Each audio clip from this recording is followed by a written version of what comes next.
এই সাহাবায়ে কিরামের জীবনে হযরত খলিফা আবু বকর সিদ্দিক রাদিয়াল্লাহু তাআলা আনহু সহ অন্যান্য সাহাবায়ে কিরাম বলতেছে, ইয়া রাসূলুল্লাহ, ইয়া হাবিবাল্লাহ, অন্যান্য যারা ধর্মাবলম্বী আছে, খ্রিস্টান ধর্মীরা জন্মদিন পালন করে, আপনি তো শ্রেষ্ঠ পয়গম্বর, আপনার জন্মদিন আমরা পালন করতে চাই।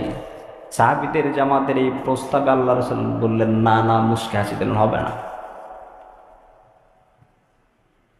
আল্লাহ রাসূলের জীবনে কোনোদিন জন্মদিন পালন করে নাই তার। কোরআনে কোথাও জন্মদিন পালন করার কথা নাই, মিলাদ পালন করার কথা নাই। আল্লাহ রাসূলের জীবদ্দশায় মিলাদ ছিল না, পালন করেন না জন্মদিন। আল্লাহ রাসূল দুনিয়ার থেকে বিদায় নিয়ে চলে গেলেন। হযরতে সিদ্দিক আকবর রাদিয়াল্লাহু তাআলা আনহু খলিফা নিযুক্ত হলেন। 2 বছর যাবৎ খেলাফতের রাষ্ট্র কায়েম করলেন উনি।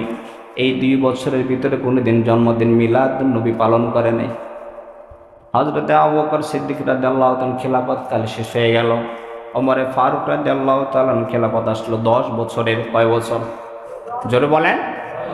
10 বছরের খেলাফত কালে কোনোদিন হযরতে ওমরে ফারুক আল্লাহর পয়গম্বরের জন্মদিন পালন করেন। হযরতে ওমরে ফারুক রাদিয়াল্লাহু তাআলা আনহু 10 বছরের খেলাফত কাল শেষ। হযরতে ওসমান রাদিয়াল্লাহু তাআলা আনহু খলিফা নিযুক্ত হলেন। 13 বছর যাবত খেলাফতের কায়েম করলেন, রাষ্ট্র পরিচালনায় নিজেকে নিযুক্ত করে দিলেন। এই 13 বছরের ভিতরে কোনোদিন আল্লাহ রাসূলের জন্মদিন পালন করে নাই।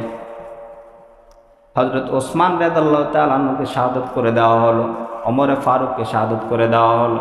খলিফা নিযুক্ত হলেন হযরতে আলী রাদিয়াল্লাহু তাআলা আনহু। হযরতে আলী রাদিয়াল্লাহু তাআলা আনহুর খেলাফত কাল ছিল 4 বছর। এই 4 বছর কালে হযরতে আলী কোনোদিন আল্লাহ রাসূলের জন্মদিন পালন করে নাই, মিলাদুন নবী পালন করে নাই। হযরতে আলী রাদিয়াল্লাহু তাআলা আনহু খেলাফত শেষ। হযরতে হুসাইন রাদিয়াল্লাহু তাআলা আনহু খলিফা নিযুক্ত হলেন, তার খেলাফত কাল ছিল। হাসান রাদিয়াল্লাহু তাআলা আনহু খলিফা নিযুক্ত হলেন, তার খেলাফত কাল ছিল 6 মাস। ইসলামের খলিফা মোট 5 জন। কয়জন? আমরা 4 জনের কথা জানি, 4 খলিফা, বাকি খলিফা মোট 5 জন। হযরতে হাসান রাদিয়াল্লাহু তাআলা আনহু খেলাফত বাস্তবায়ন করার খেলাফতের কাল ছিল 6 মাস, যার ইতিহাসের উল্লেখ খুব কম করে। হাসান রাদিয়াল্লাহু তাআলা আনহু 6 মাস খেলাফত কালে কোনোদিন আল্লাহর পয়গম্বরের নিজের নানার কোনোদিন জন্মদিন পালন করে নাই। হযরতে হাসান রাদিয়াল্লাহু তাআলা আনহু খেলাফত কাল শেষ। আসলো মুআবিয়া রাদিয়াল্লাহু তাআলা আনহু, তার খেলাফত কাল ছিল 20 বছর যাবত। এই 20 বছরে হযরতে মুআবিয়া রাদিয়াল্লাহু তাআলা আনহু কোনোদিন জন্মদিন পালন করে নাই, মিলাদুন নবী পালন করে নাই। হযরতে মুআবিয়ার খেলাফত কাল শেষ হয়ে গেল। উমাইয়া খেলাফত কাল চলে আসলো। দীর্ঘ সময় খেলাফত ছিল, উমাইয়া খেলাফত কাল শেষ। কোনোদিন খেলাফত সময় তার কোনোদিন জন্মদিন মিলাদুন নবী পালন করে নাই। উমাইয়ার খেলাফত কাল শেষ হয়ে যাওয়ার পরে আব্বাসী খেলাফত কাল আসলো। এই আব্বাসী খেলাফত কালেও কোনোদিন জন্মদিন পালন করে নাই। আমাদের আকাবেররা কোনোদিন মিলাদুন নবী হক পথে যারা মিলাদুন নবী পালন করে নাই। আমার আপনার ভিতরে কেমন দরদ, কেমন ভালোবাসা কখনোই প্রশ্ন হয় না যে আমার চাইতে কি আবু বকর, ওমর, ওসমান, আলী, হাসানের চাইতে বেশি মহব্বত করি পয়গম্বরকে? কথা কয় না? আমি কি হাসান, হযরতে ওমরে ফারুক, হযরতে আলী রাদিয়াল্লাহু তাআলা, হযরত সিদ্দিক আকবর রাদিয়াল্লাহু তাআলা আনহুর সাথে বেশি আশিক হয়ে গেলাম? বেশি আশিক, বেশি মহব্বত করি? তা তো না। আমার যেমন সাহাবায়ে কিরাম তো নিজের রাসূলের জন্য জান পর্যন্ত কুরবান দিয়েছেন, তলোয়ার সামনে দাঁড়িয়ে গেছেন। হিজরতের রাত্রিতে আল্লাহর পয়গম্বর হযরত সিদ্দিক আকবর রাদিয়াল্লাহু তাআলা আনহু শুধু একটা ভালোবাসার নমুনা দেখাই।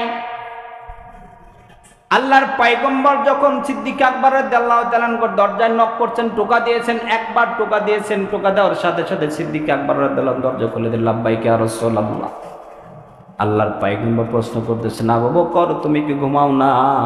বলতেছে, পয়গম্বর 6 মাস আগে যখন আপনি বলেছেন না আপনার সাথে আমি হিজরতের সঙ্গী হব, ওই দিন থেকে আজ রাত পর্যন্ত আমার চোখে কোনো ঘুম নাই, ঘুমাই না আমি।